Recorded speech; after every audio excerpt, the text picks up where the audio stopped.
Who's going to win automatic promotion from League Two this season then? At the moment, Port Vale are making a great case for themselves, even if the 10 men couldn't quite hold out for all 3 points in that A500 derby, it is called, on Monday night in front of the Sky TV cameras, drawing 1-1 with Crewe Alexandra.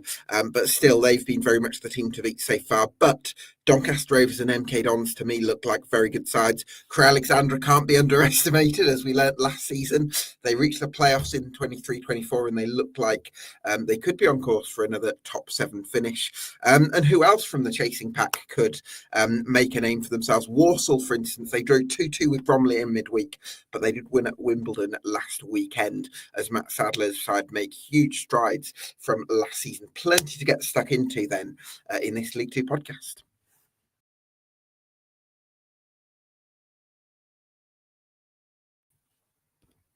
Yes, welcome along to EFL Debate. If you could do us a massive favour, please, and get subscribed to us on YouTube and on Spotify, because that would help us out a lot. For now, I'm delighted to be joined by my co-host, Ed Walker. Ed, before we bring in our first guest, which is Daniel Pearson from 18 Dapper, I wanted to ask you a kind of general big picture about the promotion race in League Two, which is how many teams do you think have a reasonable chance of finishing in the top 3? In the top 3? Yeah. I am tempted with 8, because I still think Chesterfield have got that particular attacking quality. So I'm thinking 8th and above. I think I'm probably dropping Fleetwood down to more my top 7 aspirations now, because I still think they're a really good side that are not getting the rub of the green yet. The metrics for them are very good. But I think if you're talking top 3, I would back the current 7, and if Chesterfield can buck their ideas up with their inconsistencies, I think I'd have them in that mix as well. Although instinctively I agree with you, although I'm quite intrigued that, let's say, Fleetwood get 4 points from their 3 games in hand on Chesterfield, which might be quite conservative. Well, they got one this weekend against Colchester, and it's just exactly, yeah. So that might be quite a conservative estimate, given how well they've been playing. They would actually have the same number of points from the same number of games with Chesterfield. So it's interesting that we would kind of, I don't disagree with you. I probably would draw the line at Chesterfield, but actually maybe Fleetwood are at a I honestly thought you were going to put Grimsby in there, Gab. Honestly, they are on the same point Chesterfield at the minute, as people will no doubt point out. Yeah, I don't think Grimsby are a top 3 side. I think their performances against the real top-end sides in the league, I think they're making real strides under David Artell. I think Chesterfield are an interesting one, aren't they? Because I think they've got just some brilliant attacking players that have been lovely to watch. But there's too many areas of their best 11 where you'd have a question mark. It's not a settled enough back line for me. I think you'll find these successful sides, the defensive personnel, part of that for them is issues with availability. I don't think they've actually had their starting centre-back pair for all season yet. I don't think they quite know who Paul Cook wants there. Naylor's played there so much, for instance, and that means you missed him at about midfield. So I'd still say that whilst you've got the quality people like the former James Barry McNally and Dylan Markanday and what Grigg and Madden can offer, there's attacking threat that's going to lead them in that mix, I think. Yeah, I think they need a goalkeeper and an athletic midfielder. It's a shame. Another left back would be nice as well. I like Lewis Gordon though, but I think it was a shame they couldn't get Harry Tyrer, the goalkeeper, back on loan from Everton, because he'd gone to Blackpool and he's out of favour there, hasn't he? So unfortunate for Chesterfield. I think they've got a bit of a rejig in January for Paul Cook. Delighted to be joined now by the fan of another promotion contender, Doncaster Rovers, Daniel Pearson of 18 Dapper on YouTube. Evening, Daniel. Thank you so much for joining us. Just wondering how you're feeling about Doncaster Rovers' promotion prospects. Evening, gents. Thanks for having me on. It's a good question. A little bit nervy, to be honest. Really? I don't think it's time to panic, but I think there's results, there's performances that have come over the last couple of weeks, 3 games, that raise a few questions, and I'm not sure if it's the lack of creativity in the midfield, or we're just not getting the rub of the green in front of goal and not really making the right decisions.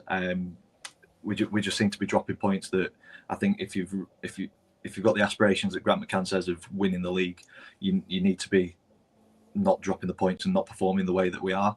But it is a very long season. We're only 17 games in, and we saw last season where we were around this time, and even later than this time when we went on that run. That's so true. That's so true. Yeah, League Two, anything can happen. So I think it's more, being a Rovers fan for 30 years, we never do anything easy. And I'm every club thinks that, Daniel. Yeah, everyone thinks it's never a smooth ride. I don't think that's a unique train of thought for any football fan of a low league club. But yeah, you look at the table and we're on 29 points, 17 games played. You can't really grumble too much at that. And I think we're in a really good position to give it a go. I think recruitment in January will be key across the top of the table. If somebody brings a goal scorer in, or somebody who's creative, who's going to create chances, then they're going to stand a really good chance of breaking that top three. But yeah, you look all the way down to 17th, and there's only 8 points that separate Harrogate in 17th and Crewe in 3rd. It's such a tight division. So yeah, I think we've got enough in the squad to get top 3. I think Grant McCann's aspirations of the title could be a little bit out of reach with the quality that's up there and how teams around us are playing. It's weird to think that the club has title aspirations in League Two, because I feel like you just kind of aim for top 3, and if you get first, great. That's the way I've always thought with it. I'm never really that fussed about coming first or third. It's ultimately the same thing. I have no desire of getting that first spot. As long as we're in top 3, that's all that matters, isn't it? Well, that's what you said after the 16-17 campaign. Oh, well, we didn't want the title anyway. yeah, we can third out of the 2-horse race in that one. Absolutely. Daniel, really interesting hearing you say lack of creativity in midfield is a challenge for Doncaster, because I look at Donny from an outside perspective and I feel like you're kind of modelled as a League Two equivalent of a Jurgen Klopp Liverpool, whereby there's a real emphasis on athletes and high pressing and being aggressive and ruthless in transitions. And you've got a number 10 in Harry Clifton, who technically is probably Northern Premier League standard. As an athlete, he's arguably. That's harsh, Gab. As an athlete, he would pass in the Premier League. As a technician, he's Northern Premier League, and so the kind of average is out around League Two. Fantastic professional, never stops running. Really admire the grit and determination that he brings. But if you're looking for a little bit of flair in that number 10 role, especially trying to break a team down, I just wonder, kind of, Daniel, I'd like to ask you about the balance between athletes and technicians, and whether is it a little bit. You think it's 7th tier technical footballer who's going to play professionally in League Two? Do you? That's unbelievably mean, Gab. I think Harry. Yeah, I think Harry Clifton. I don't think if Harry Clifton didn't have the athleticism that he's got, I don't think he would play in the Northern Premier League, for instance, and anyone would think, wow, technically he's miles above this level.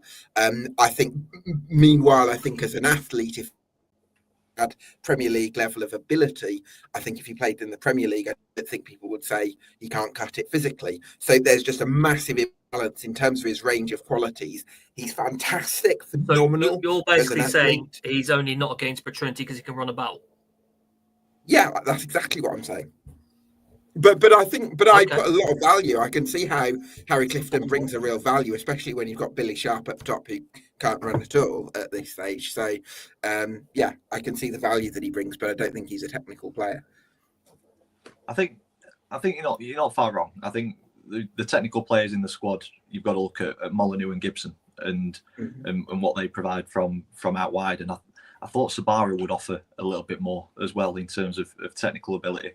But I do think we are kind of tailored towards, like say, the high press and a lot of energy and putting the distance in and basically kind of grinding teams down that way. But the difficulty that we're having at the minute is when teams come in and sit and are difficult to break down, we're just not quite at it in terms of moving the ball quick enough and really creating those spaces. And I think that's where the balance is probably a little bit off. And you can run around all day, but if you've got two banks of 5 in front of you, you're gonna struggle to break them down just by running about. You need that little bit of spark or something to really break a team down, and I just don't think we've had that recently. And I don't know if it's to do with decision making, thinking about the passes a little bit too much. It's almost like we're trying to walk the ball in, and I think sometimes at any level of football, if an opportunity is there, just have a go. just take a shot on, and you never know what will happen. And it's like we're trying to find that killer pass and that extra ball. And yeah, it's been frustrating to watch over the last couple of weeks, but we're in a good position, so I'm trying not to grumble too much. Is there an argument for starting Joe Ironside up top over Billy Sharp and then bringing in January maybe more of a flair number 10 to complement the likes of Gibson and Molineux? Yeah, I think it needs it. We've seen in the last couple of games he's tried Kyle Hurst in the number 10 role, and it's worked. To be fair, he has added something different, a different dimension. Ironside is a great striker. He's just not quite got running this season. I think last season he scored 20 goals. Yeah, I think he's on about 3 this season. And he hasn't been the main man though, Daniel, has he? Because it feels like I think this might be part of the problem. To be honest, I think with the strength and depth that we've got is more of a problem at the minute because there's not a settled 11.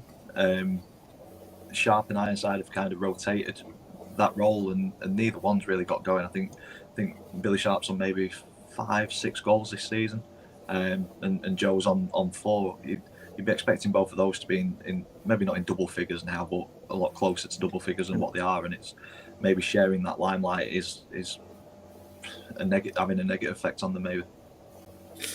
Possibly. What have been the real positives of the season so far? Is it that relationship between Luke Molineux and Jamie Sterry, which we know can be such a strength?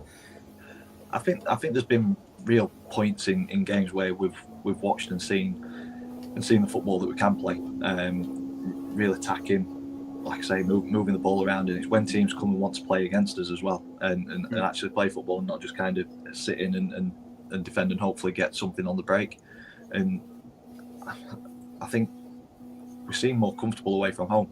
As away record is much better than his home record, and I think that's because there's a bit more onus on the home team to get out and play, whereas the away teams that come, they sit in, make it really hard to play against. And I think, especially in the away game, seeing some of the interplay, some of the movement, and just kind of from back to front, not just kind of individual players or kind of partnerships or such. It's the full squad. There seems a real togetherness there, and everyone's pulling in the right direction. So I think there'll be a moment where it clicks, and a team will be on the receiving end of a thumping. But it's just finding that point when it does click. Sounds like Nigel Clough.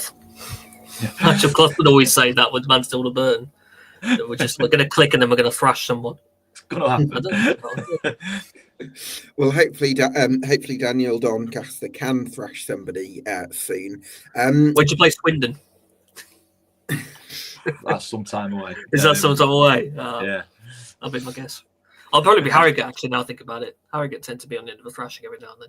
To be fair, we never really do well against them. No, they're not. That's one of the games that we've lost this season away from home. Okay. But yeah, we played Swindon. Not last month, maybe last month, October time, and I think it was only 2-1 win, maybe. Yeah, you're right, middle of October. Yeah. So, Daniel, you must be very confident that Doncaster have got more than enough to finish in the top 7, especially if you can get January right. Yeah, I think as a squad, I think we're in a much better position. I think we've got options across the pitch. We're seeing the best out. Is there a thing, Daniel, that you're maybe missing those? I'm thinking back to that electric team in the second half of last year, that were maybe missing that truly killer winger like a David Ellicott and that extra midfield man like Matt Craig. If those two individuals were in this team, do you think we'd be talking about a serious title contender here and solidly in the top 3? I think Matt Craig, yeah. Adelaide really liked him when he first came in January, but towards the end of the season, he tailed off, and I don't know if that was his head had been turned. He was looking elsewhere, and he was only on loan, and he didn't want to play at Donny anymore. But I thought his form really tailed off towards the end of the season.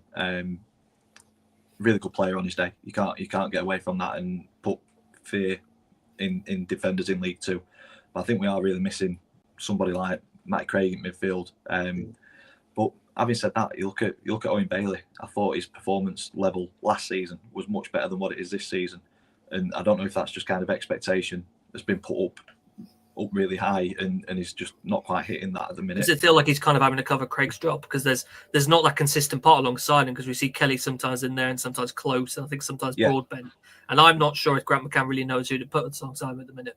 No, and I think that's probably part of the issue that we've got at the minute, that we are swapping and changing every time. I mean, every time I try to predict a starting 11, I'm 2 or 3 out every time, because there's rotation every week, and I think you do need that settled 11 to really go on a run, and that's what we got at the end of last season. There was a settled team. It basically wrote itself, the team sheet, and we've not got that this season.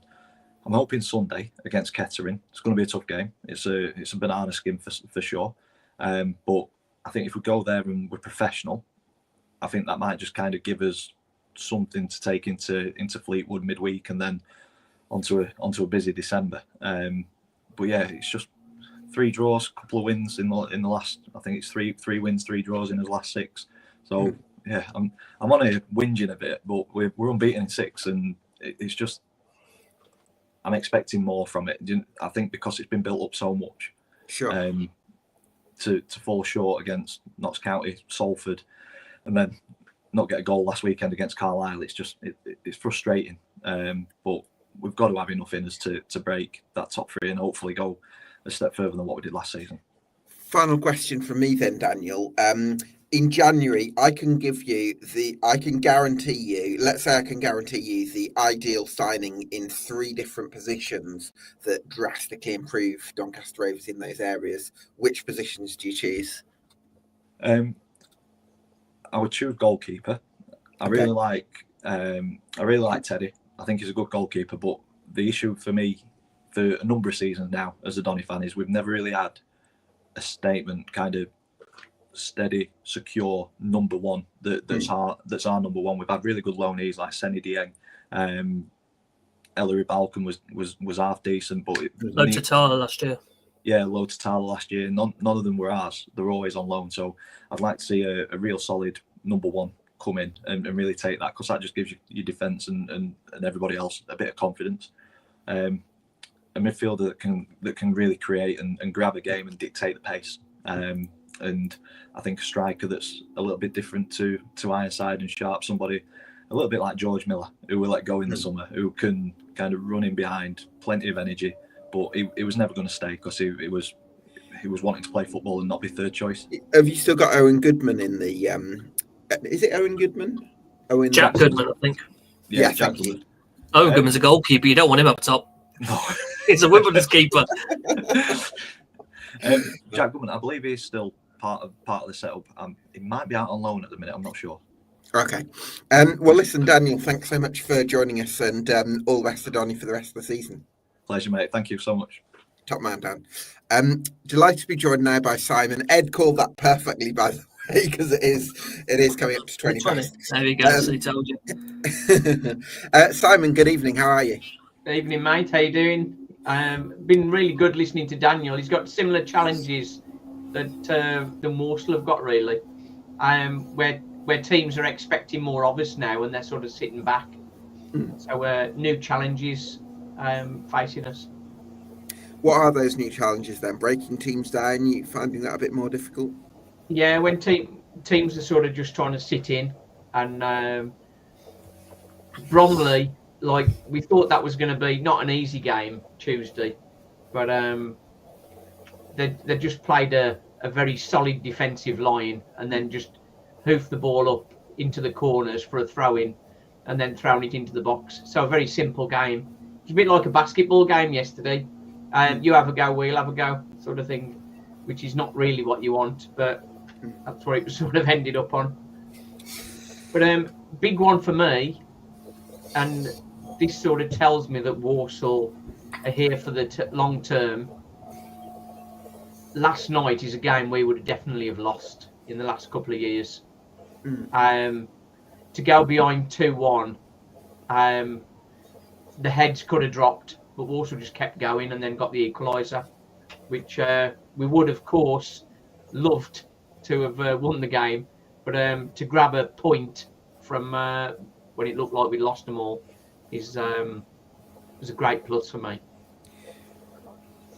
What are the Simon, the solutions to those challenges that you mentioned in terms of opening up deep blocks, because if I think about the way Walsall play, I would have thought that with attacking wing backs like Connor Barrett and Liam Gordon, with two midfielders that push forward rather than just the one, and Stirk sitting and conducting the tempo, and then two strikers up top occupying the defence, I would have thought you'd have had enough unpredictability to maybe open teams up. So, what is it that you feel is kind of missing in those moments? I don't know whether it's missing. I think it's just a new challenge. Right. Okay. Because teams are expecting more of us because of where we are in the league. It was an interesting one last night. I thought the decision to put George Hall in was to unlock them.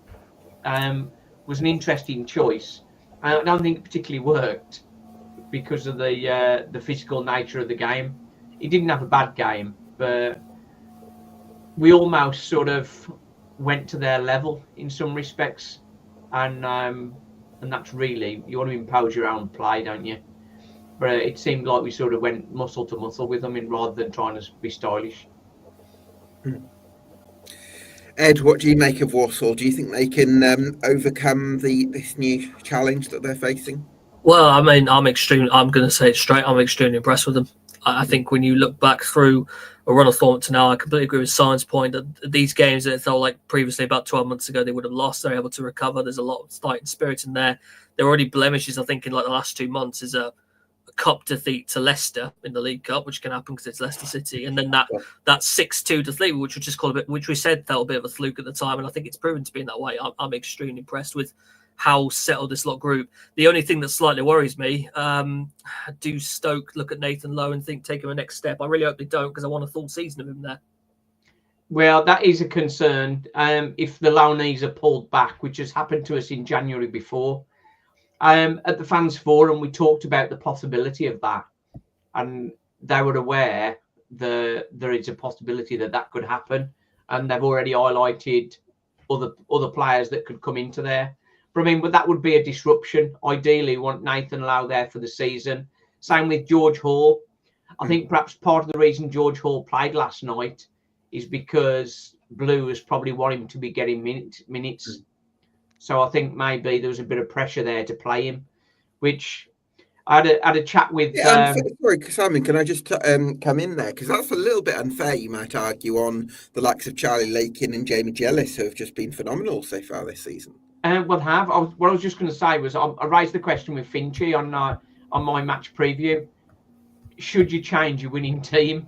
There are so many games, and Jamie Jellis and Charlie Lakin have been very, very good, and he didn't drop them as such. He was just resting them. They're both. Do you think there was one eye on Charlton, Simon? Because again, similar to Bolton, that feels like a game they could go and win. Charlton are not good. Well, I think so. I think I've just said I think we can probably do them, to be honest. Mm-hmm. We look at where they are in the league, and there's 4 teams above them that we've already beaten this season. And I do envy Walsall's League One record this year. I wish I had it. It'd be quite handy if there was that. The thing is, we've looked good. We've looked very good against League One teams. Obviously Bolton, Huddersfield, Blues, and Exeter, sort of beating all of them. All the best got as well, yeah. Yeah, and well, now the Blues was at Blues. Oh, it was Snodgers, wasn't it? Yes, you're right. But at home, beating Shrewsbury was. I think Shrewsbury are not great this season. Hopefully Gareth Ainsworth will sort of pull them around a little bit. But when we played them, they weren't great really. We sort of could have had a hatful really if we'd really played a full team against them. Yeah. So it's positive. It's positive. I think we're definitely up there for the season. If we can keep the players that we've got. I'd agree. I think it's the recall that's the only potential concern to me. There's another concern I have. Jamil Matt has been excellent, but he's getting on a bit, and asking him to play every game is a big ask. So And you've only got Danny Johnson as or Josh Gordon as the other options. Gordon's been injured. Yeah, Gordon's been injured. Danny Johnson is a different kind of player to Jamil Matt. He hasn't got that physical presence. So I think if Jamil Matt was injured for a period, I think that would affect us. We have got a potential saviour, as it were. If Nathan Lowe did go back, Douglas James Taylor is coming back to us in January. And he's ripped it up in the Irish League. Well, I would actually, Simon, just on that, I would probably bring Taylor into the squad, regardless of whether Lowe stays or not, because I think you could do with an extra striker anyway. Yeah, well, we've got Rice Cleary. Rice Cleary's hard to get a kick. Oh God, yeah, actually, that's true. Yeah, Rice Cleary, he hasn't been making the bench. And the thing is, you look at the team, you think, well, what cover have we got for right wing back? Well, that would be Albert Adoma. Cover for left wing back is Evan Weir. Every time Evan Weir gets a game, he's pretty much man of the match, but he's not making the squad most of the time. It's like that depth that we've got at the moment. And like Harry Williams, very impressed with Harry Williams. He looks very composed for his age, doesn't he? Well, he was doing great for us because Donovan Daniels was out injured. He got concussion against Bolton, so he's been out for a couple of games. Donovan Daniels come in and has been superb. So Harry Williams, last couple of games, hasn't even been on the bench. But that's partly sort of Matt Sadler being cautious because of the concussion and not rushing him back. But when you've got somebody like Donovan Daniels in there, that's mighty great cover. Can I just talk to you about the open play goal Bromley scored last night? Not the one they scored from the long throw, because I felt like there might have been a slight issue in terms of the left centre-back position or the sort of left side of defence. I don't know whether Donovan Daniels was starting as the middle centre-back and he had to cover a little bit. But it looked a little bit chaotic there. I don't know. It was a bit of a mix-up. Tyler Allen has been excellent, but he was off it a bit last night.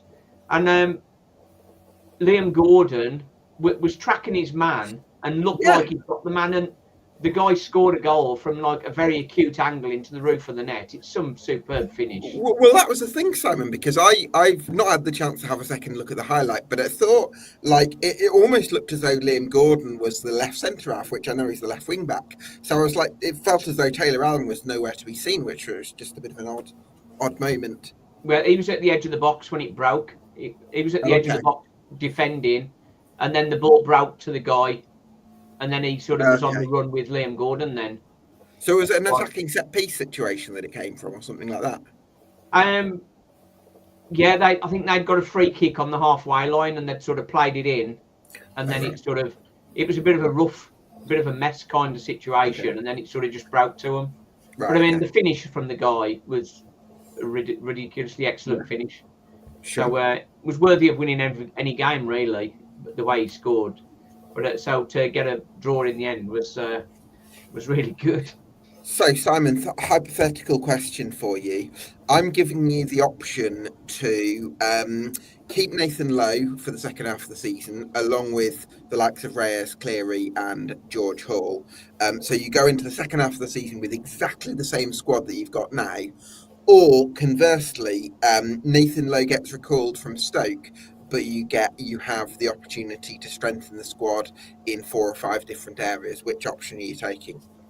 I'd want to keep the team as it is. At the moment, I think people don't speak of it enough. Really, the togetherness of the squad is huge. Right. And I think that will carry us all the way to promotion if we can hold everybody together. Let's hope you can do that. Ed, do you see Walsall finishing in the top 3 or just top 7? Because it feels like I'm liking the top 3 credentials with that current group. I'm with Simon. That group stays as is. We don't make any major losses in January. Keep that quad to the end. They're really in the running for this. I'm impressed with every single aspect of them. The thing is, we've got cover in. We've got such good level of cover. And say just if for example Jamil Matt did have a couple of games out, Nathan Lowe can step into that role, and then you got Adoma, Cleary, or DJ that can step into that. So just we've one got 2 DJs. Yeah, Oh, did I say 2 then? Sorry. And then we No, got no, no. You said DJT. DJ, Yeah. but yeah, I suppose. Yeah, Yeah, it's a DJT, isn't it? Not DJ. yeah. Yeah. We have to start doing that when he comes back. Yeah. So so there's options there. And then we remember there's a player, Osh McKinty. Oshie in the 8. Love it. He's he can play right-sided centre half, or a right-sided 8. Nice. I think Matt Sadler missed a trick last night because the physicalness of the game. I think he should have come on. Because his strength and his agility, from defending set pieces, and for roughing stuff up a little bit.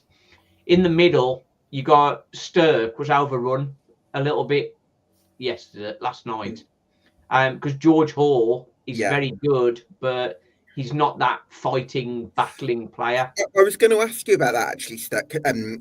Simon, because Stirk, calling you by the footballer I'm talking about, because I feel like Ryan Stirk is a very composed footballer, and I love the way that he dictates the play at times. I think he does a great job in possession, but there's also part of me that thinks out of possession, can he hold his own? Can he win some of those physical duels? Because if you think about it, Jamie Jellis and Charlie Lakin, or whether it's, I don't know, Oisin the 8 and one of the other midfielder, George Hall, he could get very isolated if both midfielders go far forward. Bearing in mind that the wing backs like to fly forward as well. So is physicality going to be a challenge for him? Well, last night he struggled. He had a poor game. By his standards, he had a poor game. But in his defence, he was missing Jamie Jellis and Charlie Lakin on the defensive element. Jack Earing played. Jack Earing did okay, but he's got some momentum with those injuries, Simon Jack Earing, hasn't he? It's like, with the number of long-term layoffs that he's had, he's not going to come back to his. I know 2021 was like the time we were talking about Jack Earing as a really lovely technical footballer with this amazing left foot. But those kind of lengthy injuries are going to take their toll, aren't they? Yeah, I think what Matt Sadler did last night was, because we've got a very competitive month.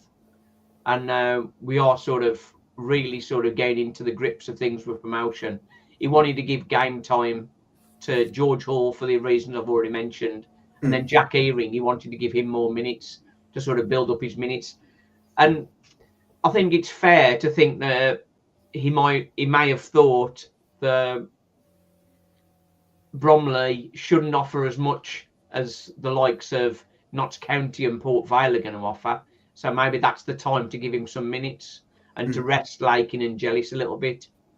As it happened, I don't think it quite worked. But given that we've got Port Vale and Notts County and Charlton in the next within 8 days, it's you can see the logic behind it, can't you? You've got to give somebody a break sometime. Yeah, it's interesting, isn't it? It's that balance between not taking your opponents lightly, but also trusting your squad, because that's what keeps players fresh. That's what keeps everyone feeling like they're involved. So I can understand why he took the decision. And as I say, the team togetherness is key. But with that, you need to get everybody playing, and it's hard to get everybody playing when Walsall have got 11 players that aren't in the starting 11 that could easily make the starting 11. It's hard to keep all those happy. Are there going to be outgoings in January, do you think, Simon? Pardon? Are there going to be outgoings in January? Well, we've already had one temporary outgoing. Ronan Mayer's gone on loan to Tamworth. At least it's National League, so it's not as much of a... He's had so many loans, though. He was up there for man of the match, got 1 assist, and helped them win 2-1. So he started off well there. Ed's quaking in his boots. I'd suddenly forgotten. I'd forgotten he'd gone there. Did he play in the cup already, Simon? Did he play against Bolton? Ronan Mayer? I don't know. No, he wasn't even in the squad. Not even cup tied. That doesn't help me. That doesn't help at all. Are you after him, are you? Is that what... No, Burton are playing Tamworth this weekend. Oh, got you. Okay. Yeah. I'd rather it wasn't happening, but you know what? Yeah. Round and Main is. I thought it was his breakthrough season, but as we've talked about before, Walsall have got so many options in midfield at the minute, and because we haven't got minutes into Osh McKinty, he's like another potential 8, potentially. Yeah. Ocean's 8. Well, listen, Simon, I think you're in a great position. I've just got that joke. Oh no, I've just got that. Oh dear. I love that. That's the that reaction. took too long to register that. Oh dear. So, listen, Simon, a bit of disappointment that you dropped the points in midweek, but I think overall Walsall are in a wonderful position. Some huge strides being made, and I'm so excited to see what you can deliver for the last 2/3 of the campaign. So thanks for joining, Simon, and look forward to linking up later in the campaign. Nice one. Join the pain. Loving it. Cheers. Cheers. So, delighted to be joined now by Scott from Bacardi Breezer of Port Vale. Scott, thanks so much for joining us. What was your perspective on Monday night's game with Crewe Alexandra in that A500 derby? Because there seems to be a variety of perspectives on how the match went, mainly depending on which fan base was offering the viewpoint, I suppose. Well, I'll dispel the myth that we got battered, because I really don't believe that was the case. I think, obviously, we go 1-0 up early on. Darren Moore reverts to type and plays contain and counter, which has worked so well for us in big games so far. And I think it was working a treat up until the sending off, and I've got no complaints about that. I think it's a soft first yellow, but when you are on a booking and it's sort of 4 or 5 minutes into the second half, you can't go to ground like Raheem Harper did. So, right decision. And then I think game plan goes out the window at that point, and we're essentially trying to defend what we've got. And to take a point away was actually, the lads deserve immense credit for that, because I was thinking, 49 minutes, 10 men. I was expecting Crewe to be level by the hour, and to get to stoppage time, 1-0 up, nearly hanging on for all 3. Yeah, we were pleased to get out there with a point in the end.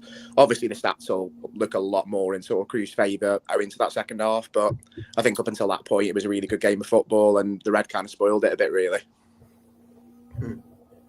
Absolutely. Ed, I don't know if you were able to watch that game on Monday.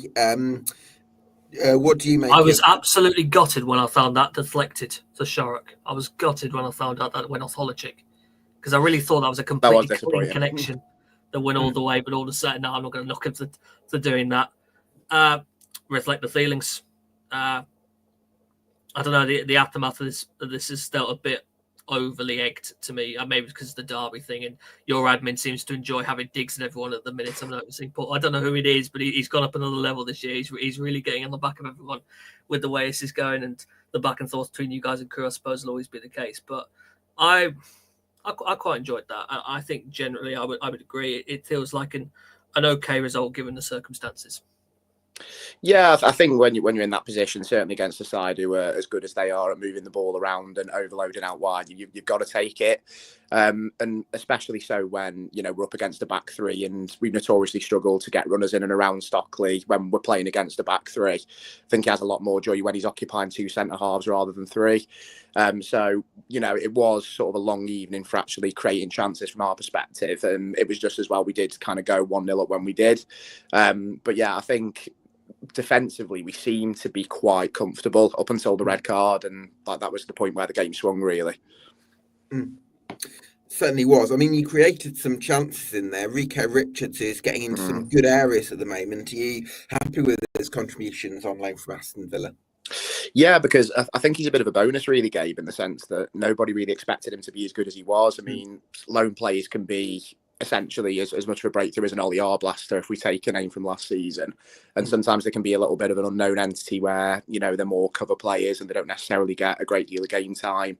But no, Rico's he's really hit the ground running. And it's just a shame that Darren Moore likes to rotate that sort of wide pairing around the striker so often that he doesn't necessarily get like a huge run of starts.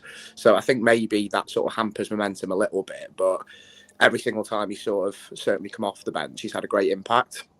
I think starting games, he tends to need a little bit more time to sort of grow into it.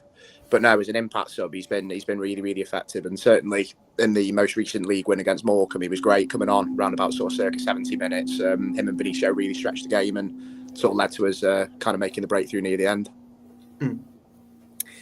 Scott, I mean, maybe there's an argument that Port Vale fans would make that they are the sort of real clear standout side in League Two. Personally, I wouldn't necessarily go down that route, despite the hugely impressive points tallies that you've established. And part of the reason that I say that is because when you were 2-0 down at Accrington Stanley around September time, there was a lot of apprehension about where the rest of the season would go, because that was such a poor performance, and you somehow managed to kind of claw a point away from that one, and then that seemed to be the springboard for a couple of those efficient away wins at Gillingham and Notts County. But it makes me, or MK Dons and Notts County actually, but it makes me wonder, I'm how confident do you see Port Vale? Do you think Port Vale have been able to kind of take advantage of the fact that there hasn't been necessarily a clear standout side from the rest of the sides in the division, that you've been able to kind of swoop in and get above the rest? Yeah, I think it's a little bit of two things. I think there is the fact that there isn't a side like sort of Stockport or Wrexham from last term where they're notoriously running away with it, but also I think that all you really need to get out of League Two is to be organised and well drilled. You don't necessarily need to be sort of a fast flowing possession based side. And I think that games like the MK game, the away game at Notts County, it shows that contain and counter, keep clean sheets, take your chances when they come, can be really, really effective at this level. And to be honest, I think that sums up Darren Moore to a T, really. Defensively well drilled, direct side, overloads out wide, getting balls into the box, always having the long ball as sort of an outlet when you're sort of playing against a high pressing team. Those are all hallmarks of a Darren Moore side. And at this level, it's a style of play that works really, really well. So I think being effective in both boxes trumps having sort of 70% possession and struggling to break teams down for me. Ed, what do you make of Vale's chances, and do you see them finishing in the playoffs, or do you see them finishing in the top three? I've got to say, the one game I watched in full, as in out in person at Fleetwood Town a while back, I would have very easily said top three to them. But fantastic use of the Vale Park pitch, just the way that they controlled the space in wide areas that you would have sometimes the wing backs up high, and sometimes the outer centre backs coming in support, and then the two outside forwards with a bit of expression of drawing Stockton in the box. There were so many options to just deliver from wide areas on both sides and people to attack it all the same. And that was what the clear of our Fleetwood side that we do rate quite well, despite their weaker position at the moment. So I definitely think there's the credentials there that suggest to me this can be a top side. I'm not sure we're quite seeing the defence Moore wants to see at the minute in terms of personnel. I wonder where we're at with that, Scott, because I kind of thought at the start of the season we were looking at Smith, Hall, Henahan, and we've had a bit of redemption of Deborah, which has been good. We've seen Sang feature a bit, Hart features a bit. I don't know if necessarily that back three that played at Crewe, for instance, was the one you would naturally have expected or wanted to see. I think it's a horses for courses thing, Ed, to be honest with you. So I think the reason why Sang got the nod alongside Hart was we needed mobility in that back three, dealing with two forwards playing for Crewe who tend to peel out quite wide. So I think where we're dealing with a lot of pace and we do want to create overloads out wide ourselves, it makes sense to use a Sang or a Hart that will carry the ball out with confidence and will go on those overlapping and underlapping runs. Whereas I think if you're on a tight, compact pitch away from home and you're up against a big striker, like I say, Morecambe, great example, you're up against like Hallam Hope, Dackers, you need height in that defence, you need organisation, and that's where you've got a perfect game for a Ben Hennigan or a Connor Hall. Hennigan's great at that, isn't he? The meat and potato stuff. Yeah, like I say, Hennigan's been fantastic, and I think what he's shown in more recent games, Gabe, certainly I would say in that Morecambe match again, is that he can actually play a bit as well. So he's not just a head on a stick. I mean, he's actually really good at sort of distributing the ball from the back. And I think in games where we are going to have a lot of possession, I think it's important to have centre halves that are comfortable coming out and playing on the ball, even if they're not necessarily the quickest in Hennigan's case. Yeah, or in smudges. I suppose I wanted to ask you about whether you how's George Byers getting on with his recovery? Is he going to be fit soon? Because that's obviously going to make a massive difference to Vale's chances. If you can get him, Crowsdale and Garrity all fit, then you've got a great chance. Yeah, exactly. And I believe Byers he's in full training, but he's not been able to complete or hadn't been able to complete as of last week a 90-minute training game. So I believe he's like 1 or 2 weeks away from being back available, and he'll be a huge boost for us, especially when sort of Garrity could be Boxing Day or longer, and we've got a 1-match ban to deal with Raheem Harper now. I mean, we need as many options as we can in that midfield, because if anywhere, that's kind of where. Well, Harper would be nowhere near it if all three of them are fit and available, would he? Really? No, I think he's more of a cover option for Garrity in the sense that he's quite powerful. He's a bit of a ball No, carrier, not a chance. but he's not as What, good. Raheem Harper is a similar, comparable kind of player to Ben Garrity. He's not a midfield two, man.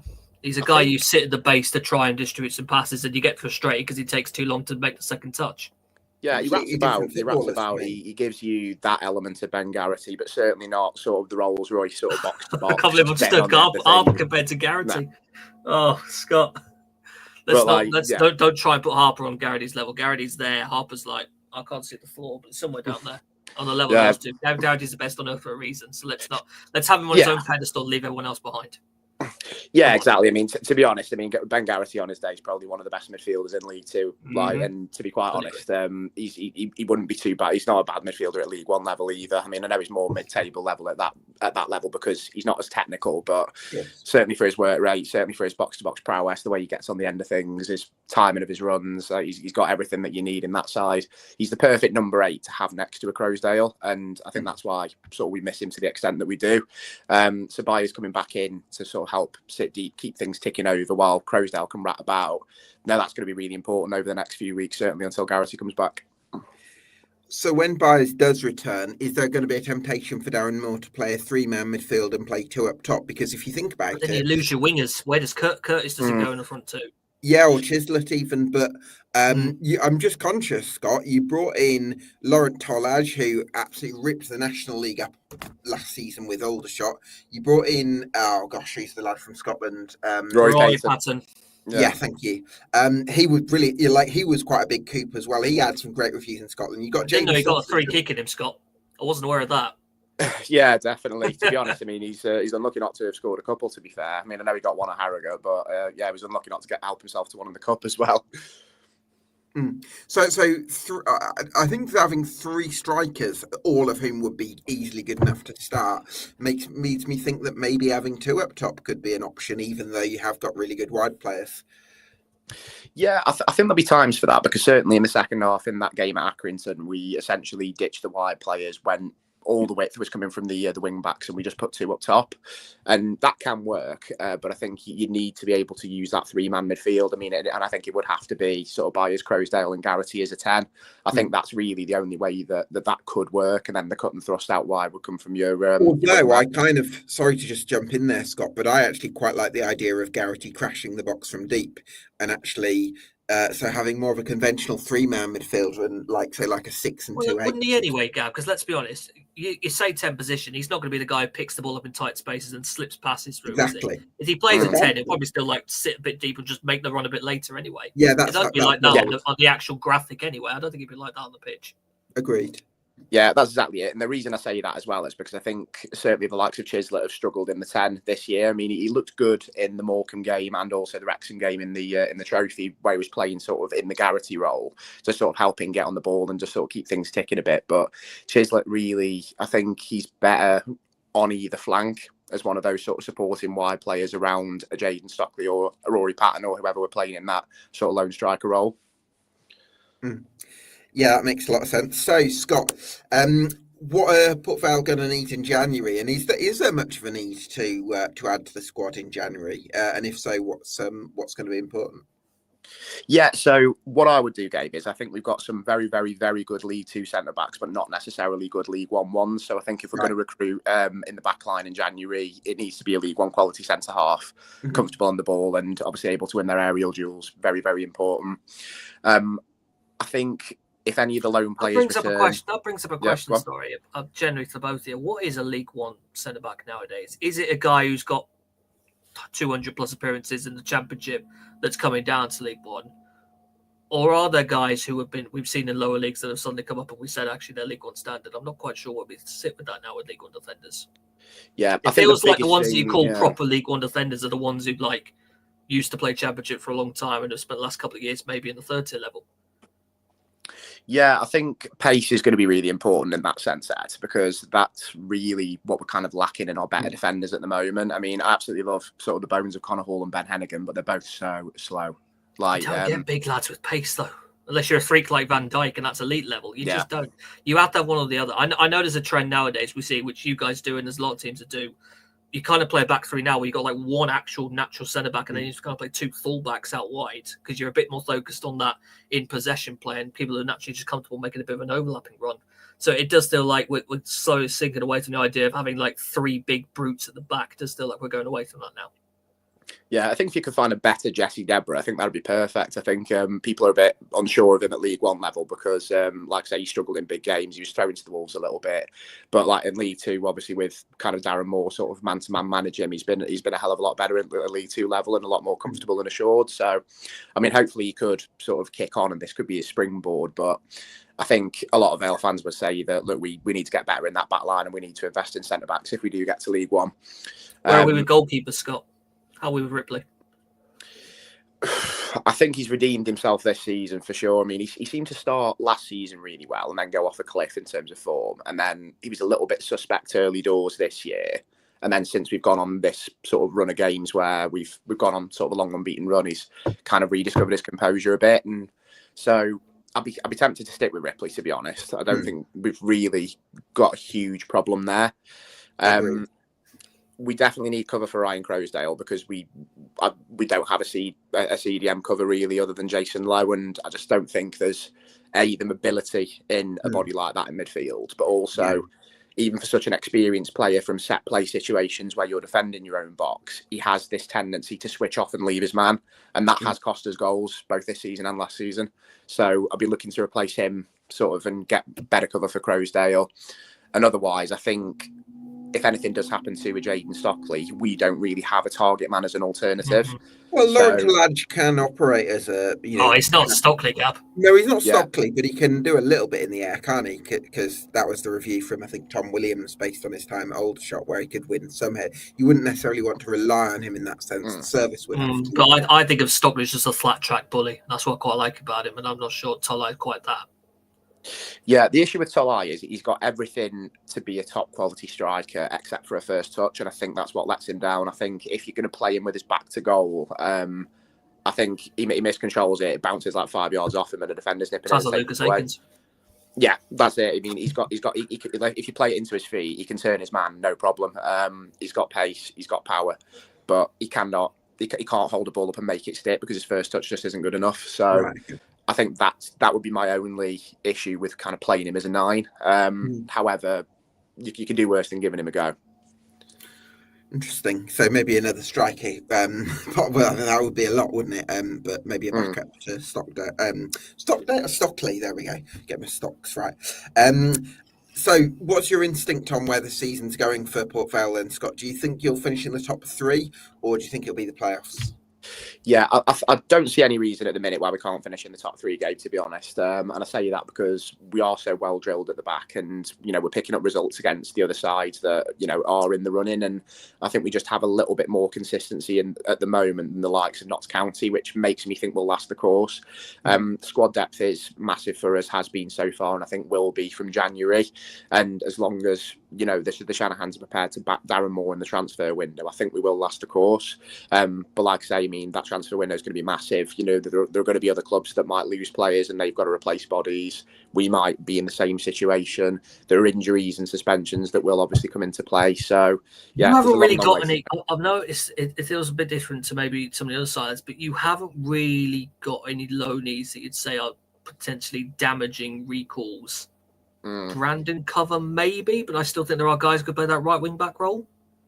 Yeah, I think because even Cover himself has a tendency to switch off at times. People were hammering him for his role in the Crew equaliser the other night because he didn't track Conway properly. But to be honest, playing against 10 men and being ran ragged, overloading that right side, he was probably just knackered.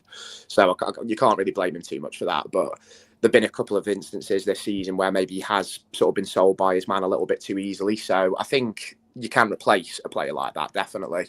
But I think if you were going to do that, I'd rather invest in what's likely to be a permanent option next year. So maybe somebody that's not getting game time in sort of a League One side, perhaps. Where are we with Mitchell Clark? Are we ever going to see him again? I'd like to think so.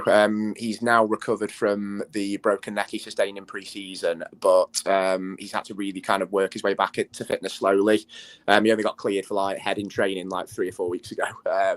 But yeah, he's. I do believe he will be available for selection soon, so I'm hoping we do see him. And then also Kyle John as well as an option that can play there. So yeah, there'll be plenty to go off.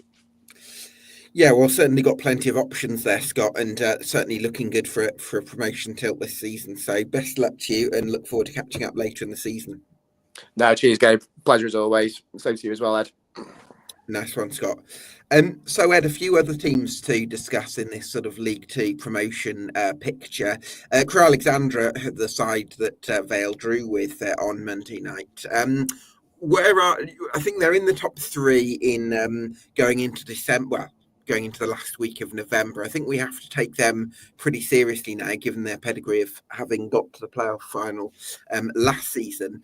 Do you see them staying in the mix for automatics? Yeah, it's funny because I think we talked 2 weeks about this, and I said I wasn't quite sure on Crewe. I didn't quite get them. And then what's happened is I've seen the Notts results and particularly elements of that Port Vale game, and I've started to really understand. I think Charlotte Tracy's having a lot more impact than I initially expected him to. Yeah. Because it never felt right to me, the idea of him playing as a striker in a front two. I've always thought him as a winger, but essentially he's given the license to drift into wide areas, and that turn at pace he's got is such a useful weapon to them to have. And I still don't think they're fully operating with their best choice front line because Kane Hemmings is out at the minute, so Omar Bogle's playing instead. But with the Rock, Dimitri's still as good as last year. He's just maybe not having the goal output as last time, but as a defender, his output his defensive actions really are superb. I love their 2 wing backs, Cooney and Conway. That's another one for recalls. I hope Bolton just leave him there. Cooney's had a bit of a renaissance actually, Ed, because I've always thought Cooney's a good technical fullback. I think he's had difficulties in terms of athleticism, maybe both from the defensive side of things and arguably going forward. But he's always been a very capable of putting some good deliveries in, and he seems to be just finding a bit. He feels a little bit like Liam Gordon at Walsall, just that. Yeah, you admire those attacking qualities maybe a little more, which makes him suited to his wing back role, probably over maybe a full back role in that on that side. But he's one that's definitely caught my eye. I as I've just said, I just hope similar to some of these cases, Bolton just leave Conway there, just leave him to it, which I'm a little worried about because Bolton are kind of talking about, with themselves and with Aaron Morley, do they kind of mess those two up and maybe get them back as assets to themselves? I kind of hope he's just left to his own devices there because he's really, really handy on the left hand side of the Crewe at the moment. Yeah, I think he could do with a full season there. Bolton have got a lad called Sebastian Schörner who's already starting left wing back. So maybe they can afford to give Conway the full season. I'm really enjoying Maciej Holacek in midfield at the moment because I've kind of taken Joel Tabner for granted by now because his form was outstanding when he was fit last season. So I kind of know how good Joel Tabner is. Maciej Holacek probably had better reviews as an academy prospect. I think I'm right in saying that. Crewe fans in the comments, feel free to correct me if I'm wrong, but I definitely remember he had great reviews. Sort of youth level, played for Slovakia, I think, it might have been Slovenia, I'm not entirely sure. Slovakia at the youth level, yeah. Oh, brilliant, thank you, Ed. He's a very good technical player, and I think his his start to senior football seemed to be a little bit disjointed, partly due to injury. He had a lot of appearances last year, but they're all kind of cameos or mostly appearances. You're seeing a lot more regularity in midfield. But he looks so creative. I wonder maybe a little bit of that is because of the personnel they've had. They're missing Connor Thomas for a period of time, who might well have been taking Max Sanders' position in dead centre, and Cian Brecken's been so here and there on his loan to Manchester City. So he's definitely been handed a chance in the heart of this team, especially whilst Jack Lancaster's been in and out of the team as well, and he's really making the most of it. And it's typical Crewe that we're seeing one of their own products just really start to come to the fold again. Yeah, I love his agility, Maciej Holacek. He seems to be able to turn and create at any moment, so that makes him a really exciting prospect. And linking up with Tabner, I think that can be the way to go for Crewe. But it's that back three for me. Jamie Knight-Labelle, Mickey Demetriou and Zach Williams as well, who's another one who's had a bit of a renaissance this season. So again, those three seem to have a real understanding along with the wing backs. So they've got some really solid foundations, and I think if they can get Kane Hemmings back fit, then that's certainly going to go a long way. In terms of MK Dons then, Ed, I think 5 wins in a row under Scott Lindsay. They've had 1 or 2 games in that spell where you felt like they've been slightly fortunate, like the victory against Cheltenham. But I'm so impressed with the impact that Scott Lindsay's had, and I think, you have to put them in the automatic formation conversation. Yeah, you have to, whilst Aaron Demand's looking the level he is on that right-hand side particularly. I think there's quite a notable gap, I'd say, at the minute between the 2 main wing backs and the ones behind, but that's fine because Tomlinson and the main are just a model of consistency and attacking threats at the moment. I think Scott Hogan's had a really positive impact as a free agent signing, which is pleasing me.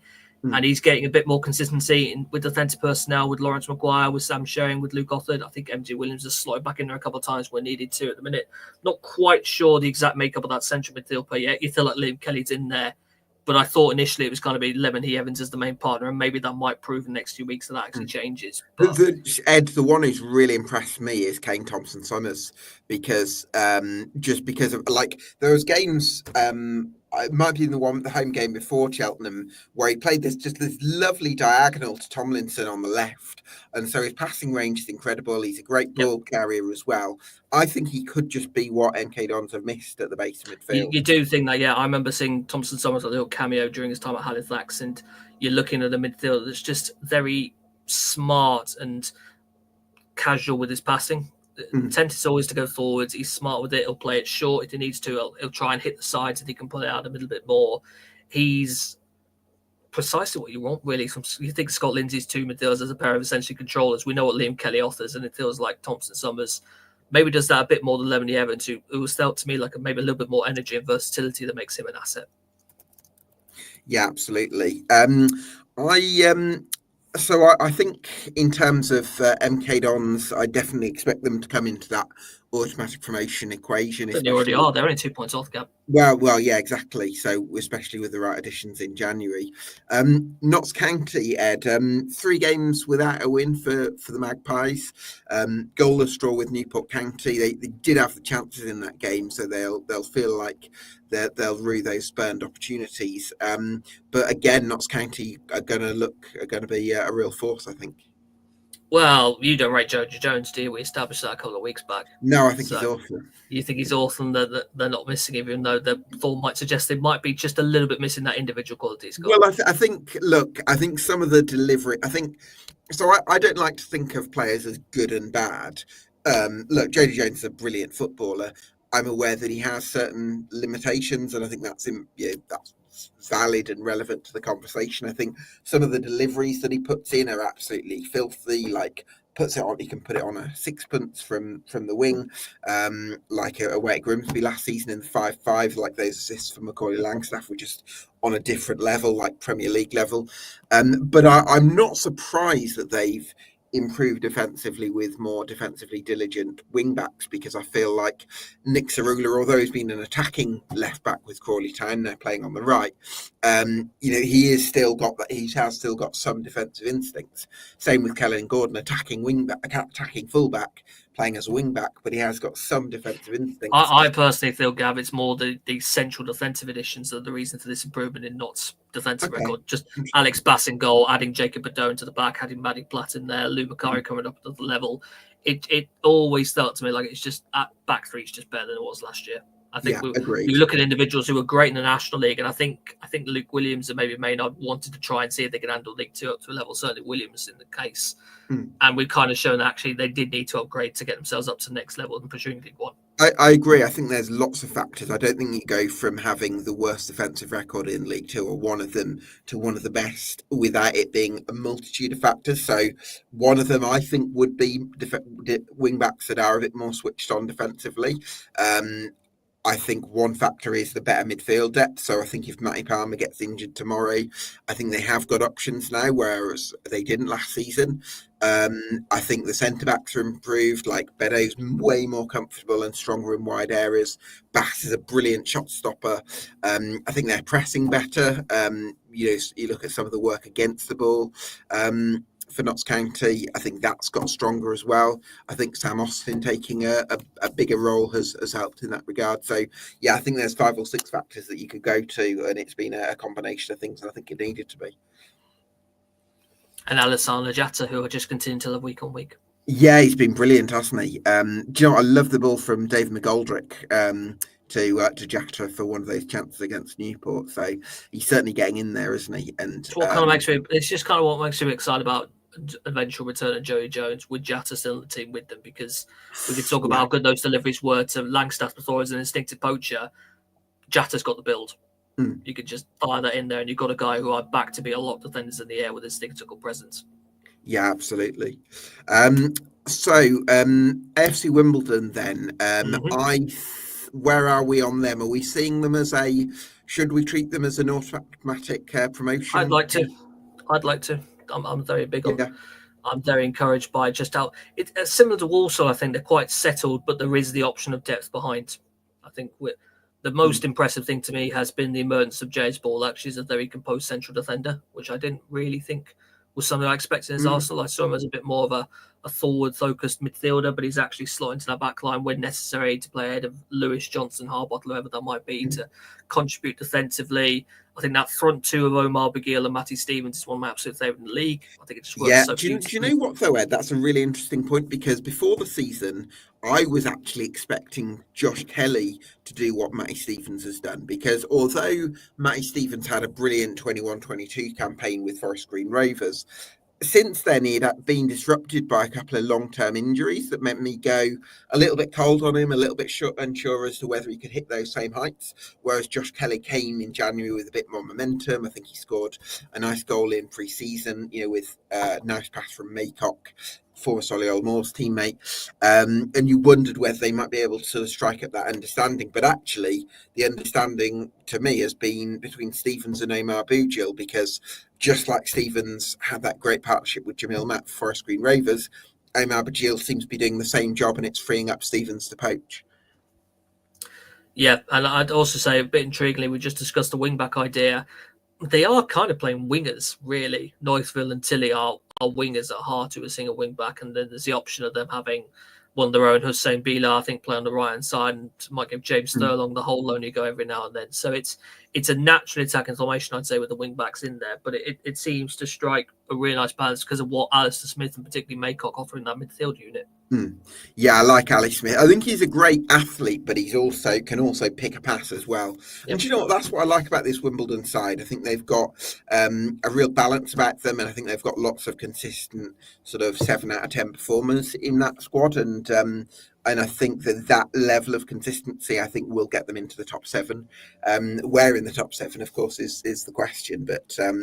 But where it's sort of almost the opposite of Chesterfield, where I don't know if you agree with this, Ed, where you look at Chesterfield and you think they've got the star quality in certain areas, but in other areas they look really weak. Whereas AFC Wimbledon, for me, have this consistency throughout the squad, and maybe on balance, you'd probably rather have the consistency, the 7 out of 10s in all the areas, than have the star individuals in some areas, but also kind of look a bit short in others.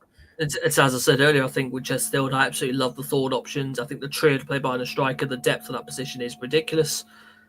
But the defence is fine at best. I don't particularly feel blown away by the fullback options or indeed the goalkeeper options. I think there's a couple of solid centre halves that can be there when they're consistently playing, but I like Fonte Daly Campbell. I think they've had injuries at right back, I believe. I'm right. Yeah, that's the problem, because you've seen Devon Tanton sometimes there, and sometimes Liam Mandeville there as well, who's a winger at heart. I know he's playing right back to Chesterfield quite a bit last season in their title-winning team, but he's always felt quite auxiliary in that position, and you kind of want 2 of the more regular younger faces in there. Yeah, absolutely. Well, I'm really excited about the rest of the season. I think it's interesting hearing from Daniel about Doncaster, because I was expecting to be him to be a little bit more bullish about his side. So that apprehension. I think that's just natural fan pessimism, Gab. We've all got it. Yeah, fair. I mean, you're used to that being a Burton Albion fan. Oh, tell me about it. Huzzah. Right, Ed, thanks so much for your time this evening. Really appreciate you joining us as co-host as always. Thanks to all our guests. Thanks to you for watching at home. Sorry we weren't able to get guests from every club. We're quite able to arrange that, but thank you for watching anyway. And we'll see you again for another EFL debate next week.